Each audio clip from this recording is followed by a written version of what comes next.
Can I Not Marry Audio Web Novel Chapter 65. In this world, some things, some people are doomed to be unmissable. Dulacey suddenly wanted to dig a hole in the ground to hide herself. You should go on stage and pole dance at the next Lien Enterprises New Year party. Tears. Clearly it was Huo Yuji who was pole dancing. What does it have to do with her? There's nothing you wanted to say. She didn't want to say anything, she just wanted to find a piece of bean curd and killed herself. After he finished saying a few words, he no longer spoke. After a while, the soft music changed into the fast rhythm song. On the dance floor many epilepsy patients appeared. Do you still want to dance? Lien Jun asked. Dulacey lowered her head and desperately shook her head. Dancing with others needed money, however dancing with the president is equivalent to wanting to take her life. Really don't want to dance. Not dancing, she continued to lower her head. Then let's go back. Okay. Wait a moment. He suddenly called out to her, his fingers pointed to one direction. We need to capture the snake demoness.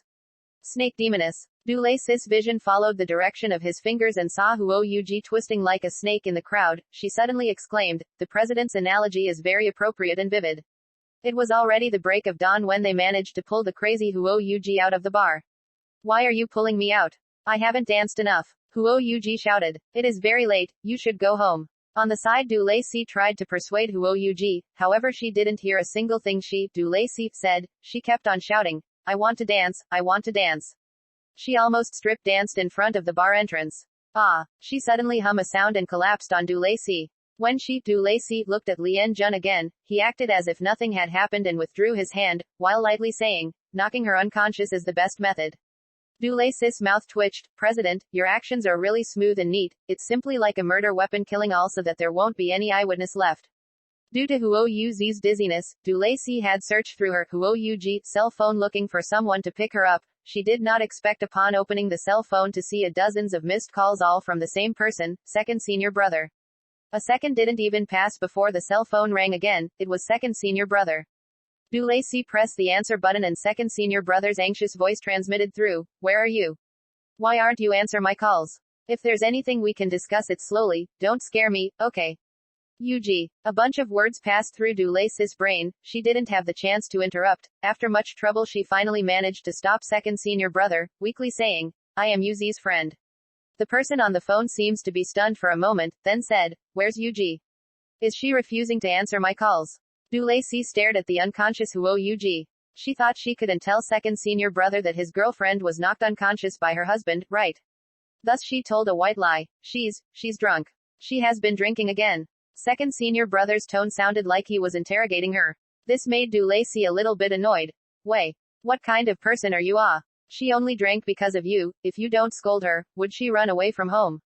What kind of moral integrity do you men's have? Do you have intentions of marrying her as a wife or you intend to accept her as a daughter?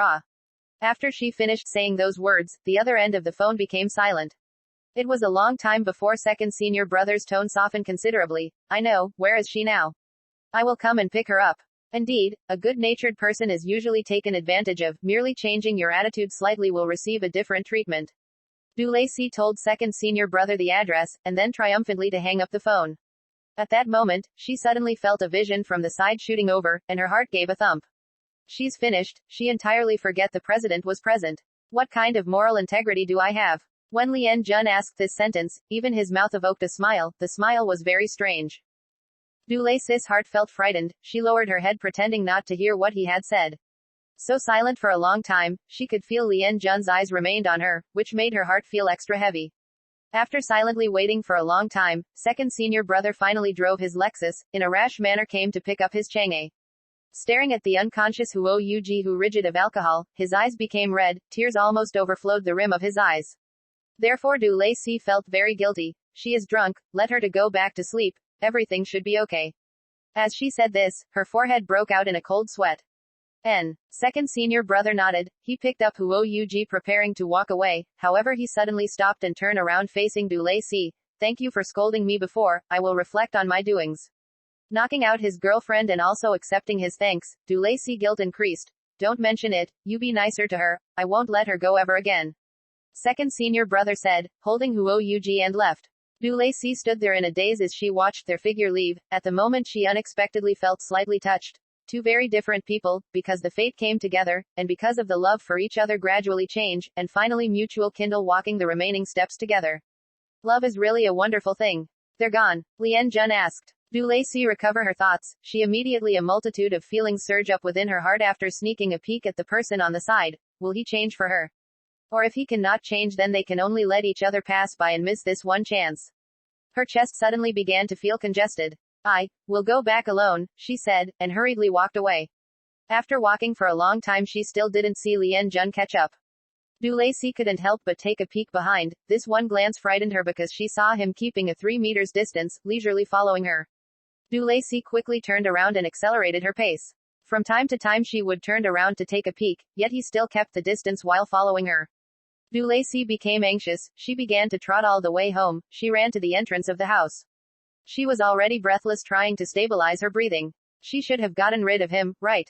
She looked back and almost ran out of tears. Standing 3 meters away was Lien Jun with his hands in his pockets with a casual expression on his face. His leisurely appearance made one think he was on a holiday. Du Lacey resigned to her fate, and said, I'm home, you can go back.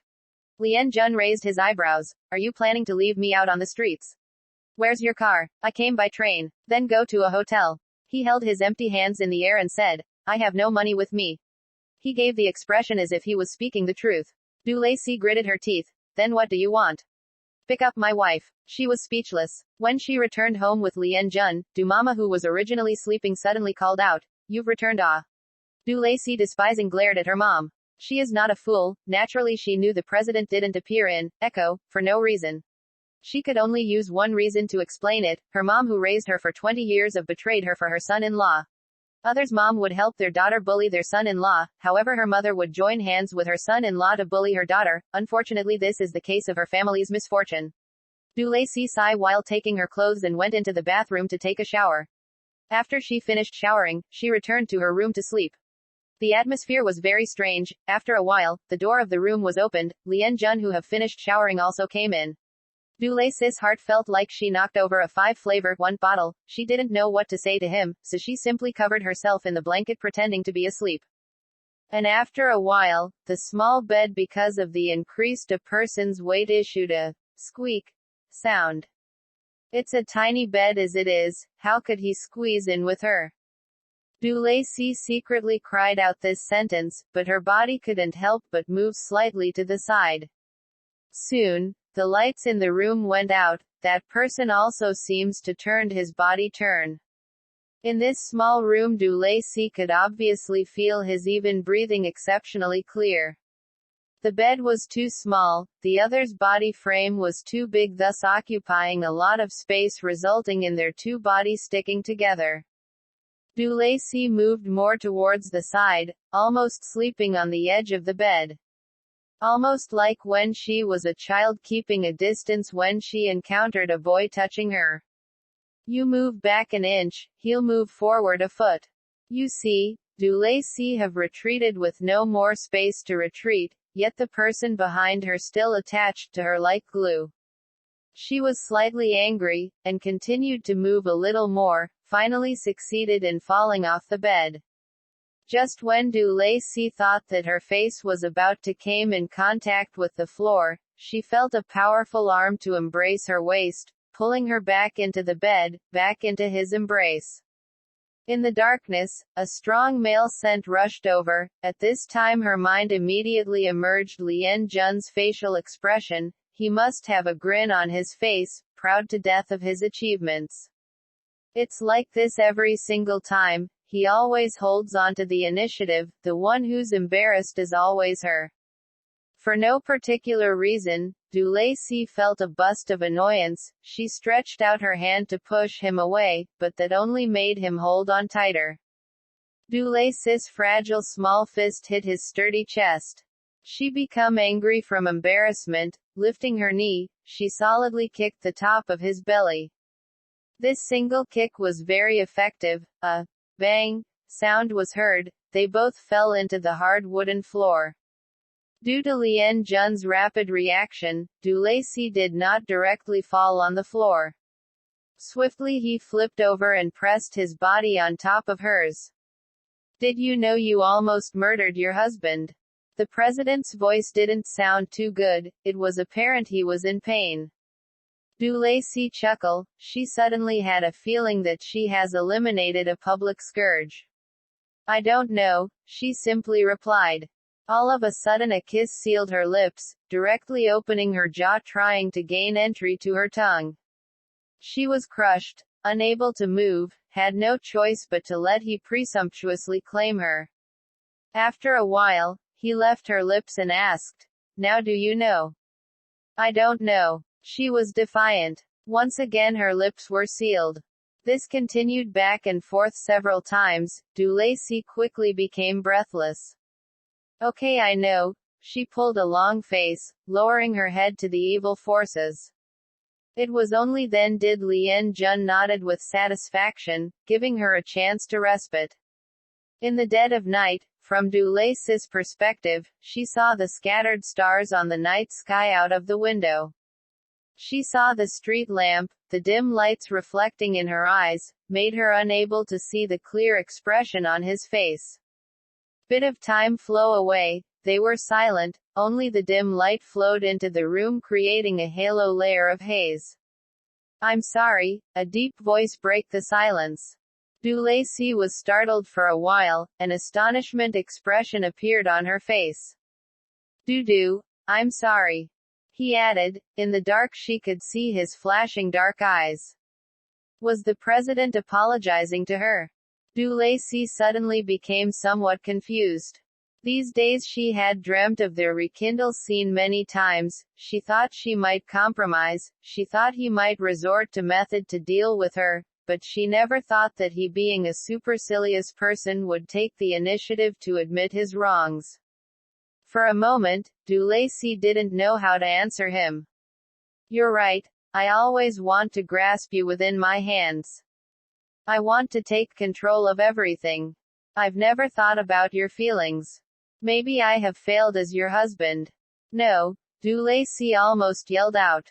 "Don't say that. You treat me very well. You also treat my family very well. You are very good, really.